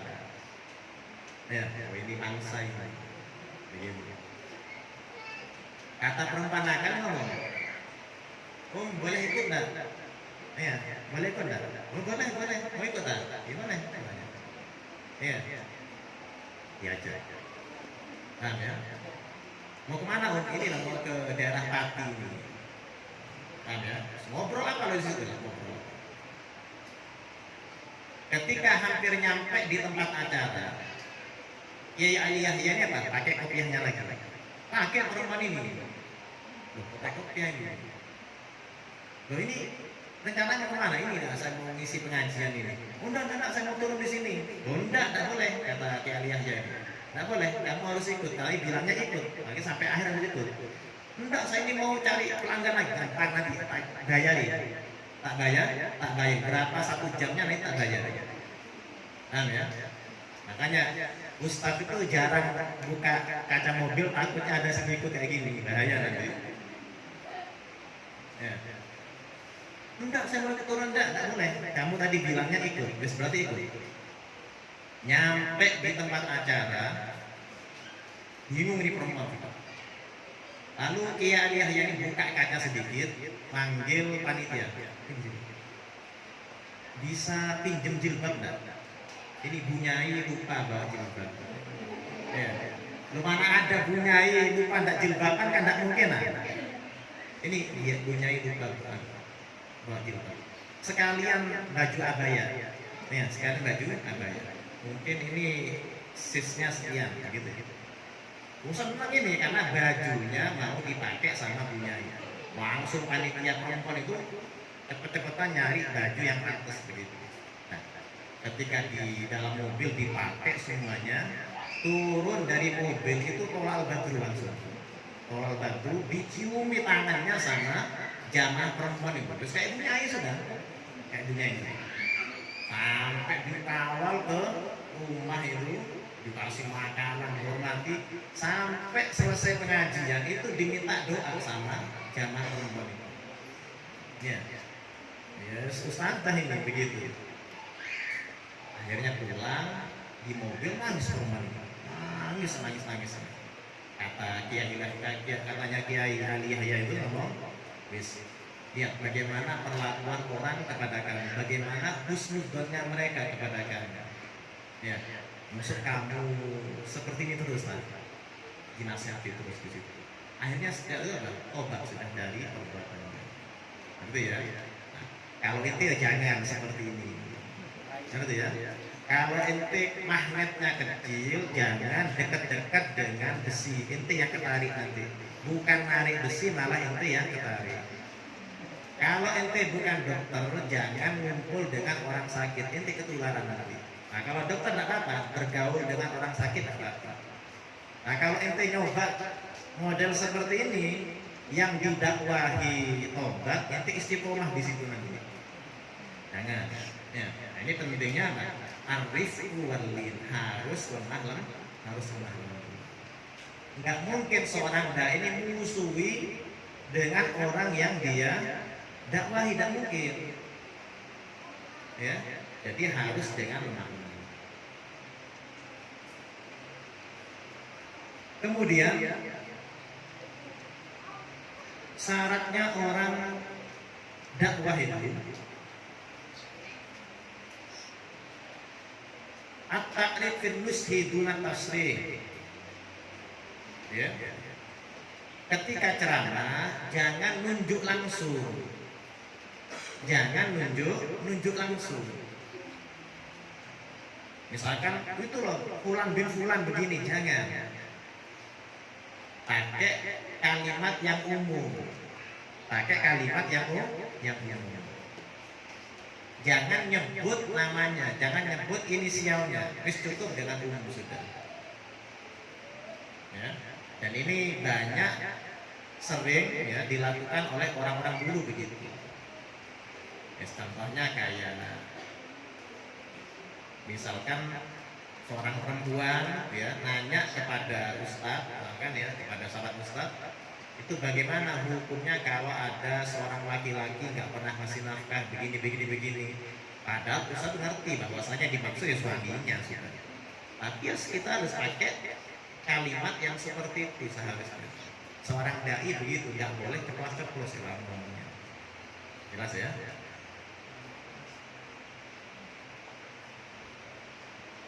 Pernah ada seorang ustadz mau nasihati Harun ar-Rasyid, seorang khalifah, seorang presiden. Kata ustadz tadi itu, wahai Amirul Mukminin, aku akan nasihati kamu dengan nasihat yang keras. Tolong kamu jangan ambil hati dengan ucapan aku. Langsung marah Harun ar-Rasyid ini. Wah, kau ini ustadz yang bodoh kamu. Kamu itu saja bodoh. Kenapa? Karena katanya Harun ar-Rasyid, li'anna Allah Ta'ala arsala man huwa khairun minka ila man huwa syarrun minni. Wa ma'a dzalika yaqul faqula lahu qawlan layyinan la'allahu yatadzakkaru aw yakhsha. Katanya Harun ar-Rasyid, wahai Ustaz bodoh, kamu tahu enggak? Allah Ta'ala itu pernah mengutus orang yang lebih baik daripada kamu, yaitu Nabi Musa dan Nabi Harun, diutus kepada orang yang lebih jelek dari aku, yaitu Fir'aun. Meskipun demikian, Allah Ta'ala pesannya kepada Nabi Harun dan Nabi Musa, faqula lahu qawlan layyinan. Berbicaralah kepada Fir'aun dengan ucapan yang lemah lembut, siapa tahu dia mau menerima nasihat dan takut kepada Allah. Ini begitu caranya. Ngerti ya? Jangan seperti kayak tadi itu kata Satari gitu. Langsung dihajar aja di situ para pemimpin. Tidak begitu caranya. Itu bukan berani namanya, ngawur namanya. Nah. Kemudian yang berikutnya, kamu berbicara kepada orang yang kamu dakwahi sesuai dengan akal mereka. Sesuai dengan akal mereka. Nah, kalau kamu dakwah kepada orang awam, ya pakai bahasa yang sederhana. Bahasa yang mudah difahami. Ya. Jangan ente bahas nahwu di situ. Tidak ngerti orang awam. Bahas sorof, kita tidak paham sudah. Ya, bahasa sederhana lah di situ. Ente ajari mereka wudhu, ente ajari mereka sholat, hal-hal yang sederhana. Maka seperti Ustaz ngajar Safina itu ya. Sebetulnya kalau ente ngajari sholat itu, bacaan yang wajib dibaca ada berapa ya? Hanya 5 aja kan di situ. Takbiratul ihram, Fatihah, tahiyat akhir, sholawat di tahiyat akhir, kemudian salam pertama itu tak sudah. Kalau ente ngajari orang awam, yang wajib dibaca di dalam sholat cuma 5 itu saja, sisanya sunnah. Jangan ente ngajari orang awam sholat langsung harus hafal kunut misalkan, ya enggak sholat nanti mereka. Itu pentingnya. Ya, dakwah kepada orang itu sesuai dengan tingkat pemahamannya. Nah, kalau ente dakwah kepada akademisi, nah misalkan kalian, maka bicaranya harus ilmiah. Makanya saya kenapa bawa kitab, karena yang dengarkan itu adalah para santri. Nah, cuma kalau umpama orang awam tidak bawa kitab, ngomong seadanya di situ. Nah, kalau ente ngomong sama pejabat itu ada caranya juga. Kalau ente ngomong di kampus ya ada juga caranya. Pakai bahasa sisi itu sudah adaptasi, ya kondusif begitu sudah bahasa-bahasa seperti itu. Tapi kalau ente ngomong sama orang awam, di situ bahasa yang paling mudah apa di situ?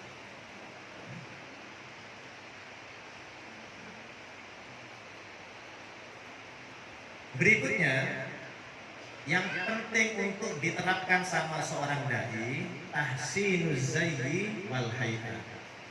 Penampilannya diperhatikan. Ente sebelum dakwah berangkat itu ente mandi dulu. Mandi sikatan, ya. Pakai minyak wangi. Ini ustaz atau siapa ini kok bau badak gini? Kok ada itu ya, beberapa orang itu ya. Ada teman itu, ya. Yes, pengajar juga, ustaz juga. Baunya kok enggak enak sedikit. Tak belikan parfum sama Ustaz. Sampai rugi saat ini tolong. Tak kasih parfum sama Ustaz. 50.000. Ya. Dapat 2 hari ketemu lagi kok badak juga orang ini. Oh, perlu direndam di parfum lah orang ini. Coba mandilah jangan, mandi ganti baju lah apa. Itu penting seperti itu. Pakaian diperhatikan. Untuk anak ini, zuhud anak ini, jadi bajunya topang camping, tidak begitu. Ente pakai pakaian yang pantas. Ya, ente pakai gamis, misalnya kalau dakwah itu ente pakai gamis, pakai rida, pakai imamah. Biar ente dihargai sama orang. Ente pakai kaos oblong kok dakwah, tidak begitu caranya. Maka Nabi itu ya, dari Nabi Adam sampai Nabi Muhammad itu diciptakan sama Allah Ta'ala dalam bentuk yang sempurna zahir batin. Dari Nabi Adam sampai Nabi Muhammad itu diciptakan oleh Allah Ta'ala dalam bentuk yang sempurna. Maka majelis yang dulu yang Ustaz terangkan itu ya, di awal-awal majelis Sabtu itu ya, Ustaz kan menjelaskan masalah Nabi Ayub. Itu mustahil, nggak mungkin itu. Cerita yang beredar selama ini bahwasanya Nabi Ayub punya penyakit seperti ini itu nggak mungkin, itu mustahil. Kata Syekh Ahmad bin Alwi Al-Maliki, tidak ada satupun dalil baik Al-Quran dan hadis yang menyatakan Nabi Ayub punya penyakit seperti itu. Karena logikanya Nabi kan sifatnya tabligh kan, nyampaikan. Ya, nyampaikan. Nah, kalau misalkan ya, dia akan nyampaikan tapi bentuk tubuhnya seperti itu, memiliki penyakit ulat seperti itu belum dakwah, orang lari duluan, maka nggak akan mungkin berhasil dakwahnya. Jadi nggak mungkin. Maka seorang dai harus memperhatikan penampilannya. Ya, pakaiannya yang bersih, dicuci, kopiahnya semuanya, baru ente tampil. Syukur-syukur lah ente punya mobil, bawa mobil di situ. Karena masyarakat sekarang apa? Lebih memperhatikan ke ini daripada ilmunya ente kadang-kadang. Misalkan ada ustadz alim lah, ya, naik sepeda ontel ke majelis, nggak dihargai sama orang. Tapi kalau ente turun naik Alphard di situ, itu beda lagi. Bahkan itu ya, amplopnya beda nanti. Iya, mereka akan menyesuaikan nanti. Kalau datangnya naik motor ya paling berapa. Tapi kalau dia datang bak mobil, mereka akan mikir nanti panitia dia. Ya. Nah, ya, nanti ini bensinnya sekian, tambahin lagi nanti sekian. Itu penting ya, perhatian dengan penampilan. Nah, yang terakhir adalah ucapan dan kelakuan itu harus sama. Sebelum ente dakwah, ente amalkan dulu apa yang akan ente dakwahkan, sehingga nasihatnya ente akan nyampe ke dalam hati mereka. Syekh Abdul Qadir Al-Jalani itu pernah diminta khutbah dengan tema anak yatim. Beliau nolak. Enggak. Ya, nanti. Jumat berikutnya diminta lagi sama takmir masjid itu dengan tema yang sama tentang masalah anak yatim. Beliau nolak. Baru Jumat berikutnya beliau mau khutbah. Ditanya sama takmirnya, kenapa Anda baru mau sekarang? Apa Anda tidak punya tulisan khutbah? Enggak begitu. Karena waktu kamu datang ke sini untuk minta aku ceramah masalah anak yatim, aku tidak punya anak yatim yang aku santuni. Nah, sekarang aku nemu dan aku sudah ngamalkan, baru sekarang aku nasihat. Seperti itu orang tua. Sehingga nasihatnya selalu masuk ke dalam hatinya orang yang mendengar. Diamalkan dulu. Tapi ya tidak semuanya ya, tidak semuanya. Nah, contoh begini. Ustadz itu waktu belum nikah, ya, Ustadz itu belum nikah, diminta ceramah pernikahan. Belum nikah tapi diminta ceramah masalah pernikahan. Setelah ceramah, Ustadz dibully sama yang hadir itu.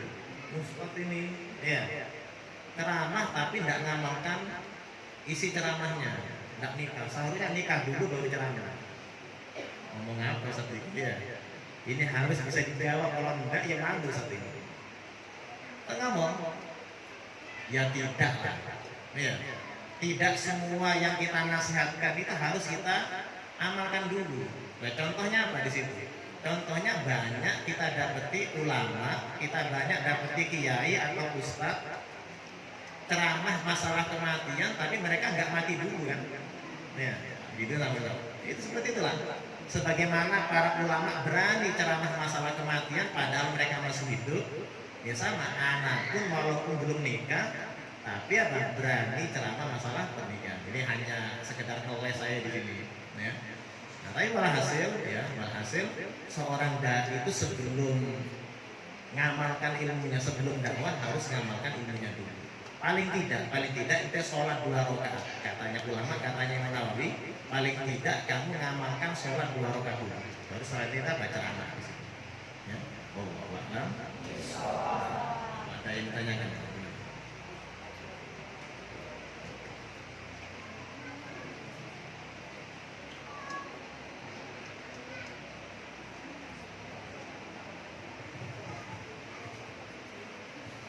Ada amalan ya, ada amalan sebelum kalian kalau mau ceramah.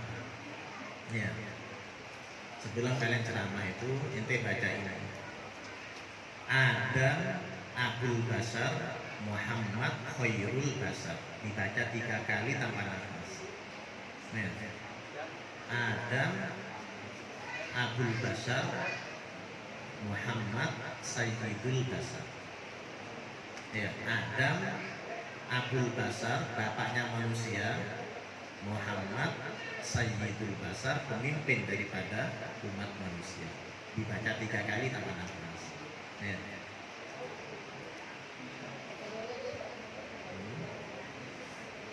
Habis itu sinte ceramah sudah. Ente ceramah itu jangan kayak orang apalan begitu. Yang tenang aja, ente yang tenang. Ya, sampaikan materinya tadi itu. Ya, sampaikan materinya. Yang pasti ente nggak perlu melucu di situ. Ya, orang zaman sekarang ini mulai meninggalkan yang lucu-lucu tuh. Senangnya mereka dengan yang ilmu, yang ilmiah mereka. Ya tidak apa-apa, bukan suatu larangan, bukan sebuah larangan. Ente yang lucu bukan sebuah larangan di situ ya. Ente bisa, artinya di tengah-tengah ceramah tadi itu ente selingi dengan joke-joke yang segar ya apa-apa. Tapi syaratnya apa? Jangan bohong. Ya, jangan bohong. Kemudian jangan kurnu. Jangan bohong, jangan.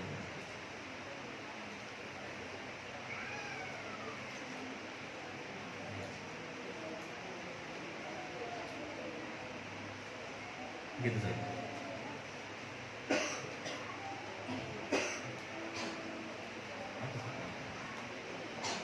Pertanyaan ada? Ada yang tanyakan nggak? Ada yang di sharing? Ada yang mau di sharing dengan Ustaz?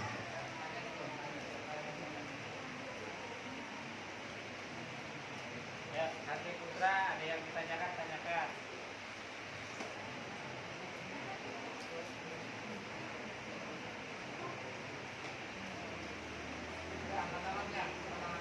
Silakan. Silakan.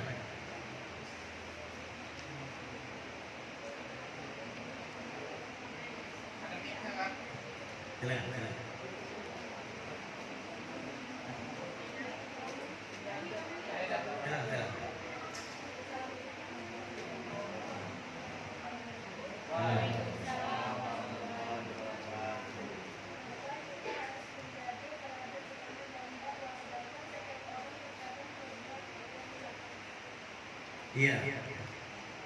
Karena di dalam Al-Quran disebut apa? Laqad kana lakum fi Rasulillahi uswatun hasanah. Seorang dai itu adalah pewarisnya Nabi. Seorang dai itu adalah pewarisnya Nabi. Maka sebagaimana Nabi menjadi contoh daripada umatnya, seorang dai pun sebagai pewaris Nabi harus menjadi contoh untuk jamaahnya. Ya. Bagaimana mungkin kita melakukan hal-hal yang tercela, kemudian kita menceramahi orang di situ. Akhirnya orang ngomong, nah ente benerin dulu baru ente apa? Nyeramai kita orang gitu nanti. Memang begini ya. Dikatakan sama ulama, kalau yang berhak ceramah, kalau yang ceramah atau yang berdakwah itu orang yang nggak punya dosa, maka setelah Nabi wafat tidak ada satupun orang yang berhak untuk ceramah atau nasihat. Dalam artian begini loh ya, kalau dosa tadi itu tidak ditunjukkan di hadapan orang, itu mungkin masih ditoleransi sama Allah Ta'ala. Tapi kalau ini terang-terangan melakukan maksiat, lalu kita ceramah di hadapan orang, pasti orang nggak akan terima dakwahnya kita. Gitu. Ya. Memang apa? Setiap manusia nggak ada yang sempurna memang, selain daripada Nabi tadi. Ada lagi?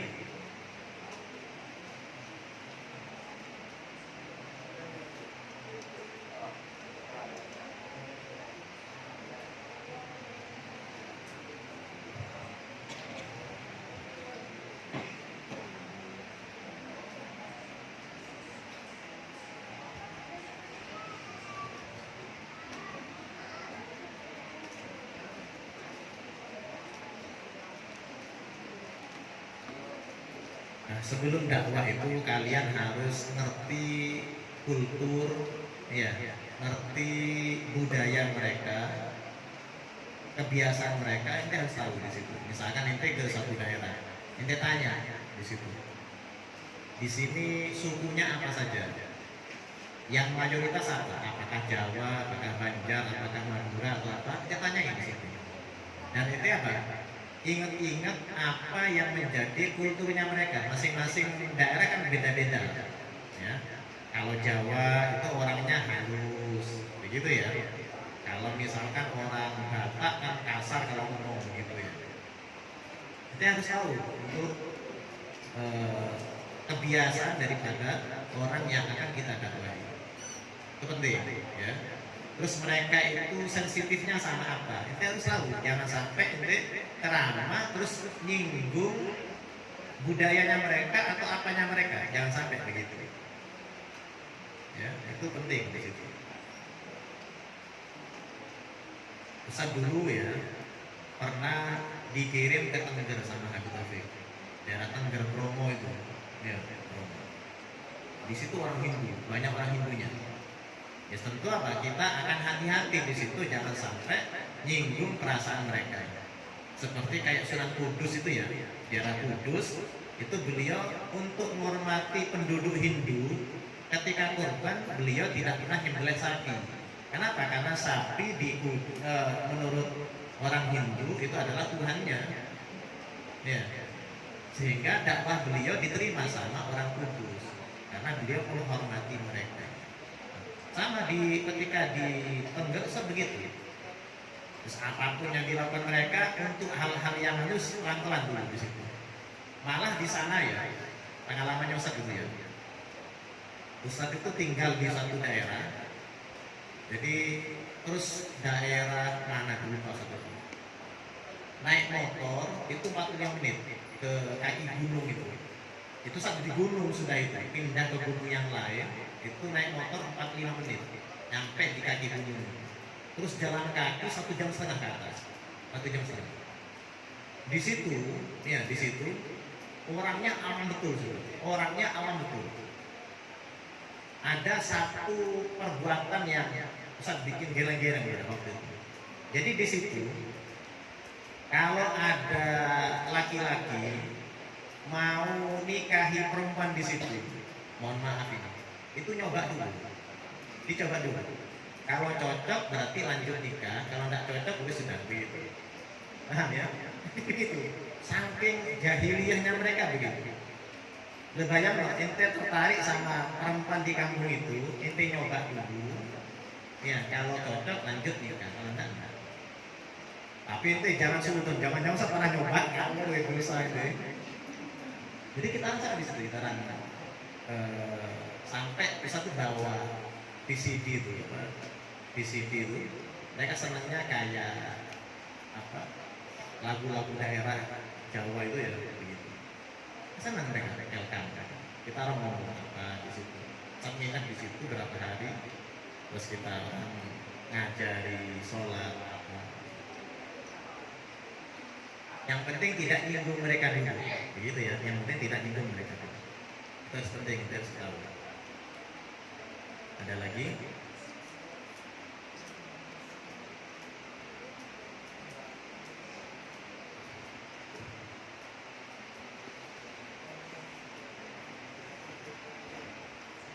Iya. Apa sama mau tanya? Ini ada pertanyaan yang bisa jawab, ya, yang bisa jawab katanya dapat hadiah umroh. Ya. Jadi sangat nanti yang melengkapkan panitianya. Pertanyaannya, siapa murid daripada Imam Khalil bin Ahmad Al-Farahidi? Silakan. Ayo itu, silakan.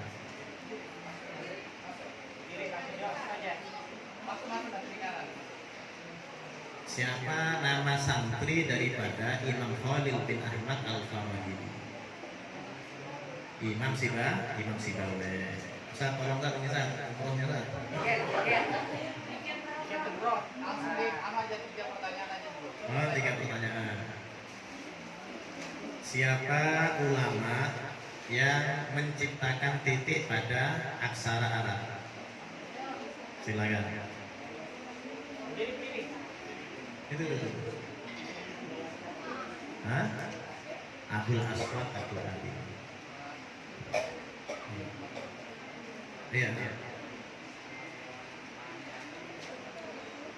Oh iya. Nanti ada 3. Yang nanya juga dapat tadi. Yang nanya jawab tidak. Soalnya mulai kemarin memang yang nanya juga dapat. Oh gitu. 3 sudah ya.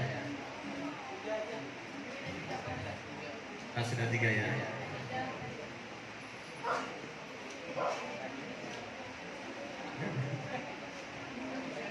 Saya. Nah. Pertanyaannya lagi. Imam Khalil bin Ahmad Al-Farahidi. Farahidi itu nama daerah asal negaranya mana? Ayo. Hah? Afghanistan. Ya, ini nih hadiahnya. Oh, sudah.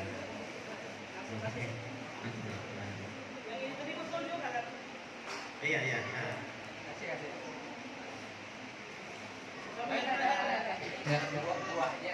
Ya, ini dari Ana. Ini apa yang disampaikan dari Ustaz Gufron juga? Ciri-ciri daripada umat terbaik itu gimana?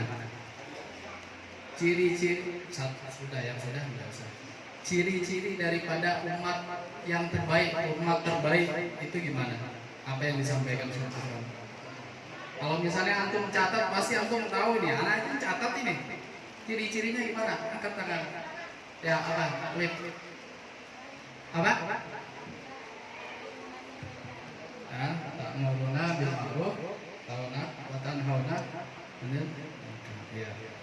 Betul. Mana tadi?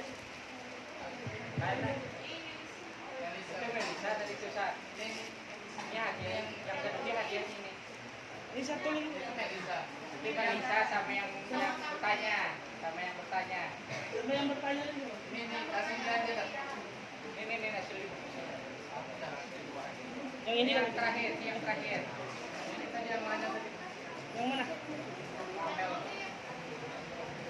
Apa tadi? Jawab. Jawab. Pertanyaan tarik. Sudah. Melisanya mana? Melisa belum dapat. Masih ada lagi satu. Yang di belakang sudah itu. Sudah. Satu pertanyaan lagi. Satu pertanyaan lagi. Disiplin ilmu yang diciptakan oleh salah satu disiplin ilmu yang